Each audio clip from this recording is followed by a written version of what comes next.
Serbiya. Bu ölkə məni gözəl təbiəti, tarixi və insanları ilə xoş təəssüratlandırdı.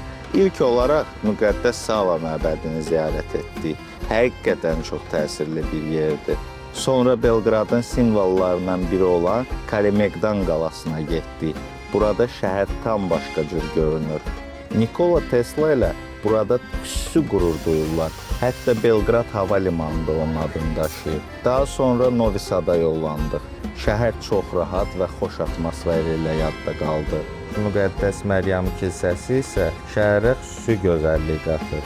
Yerli şərabların dadına baxdıq və onların necə hazırlandığını gördük. Ətir istehsalı ilə tanış olmaq da maraqlı təcrübə oldu. Üzeyir Hacıbəyliyə həsr olunmuş abidəni görmək mənim üçün xoş oldu. Petrovaradin qalasından açılan mənzərə isə həqiqətən möhtəşəm.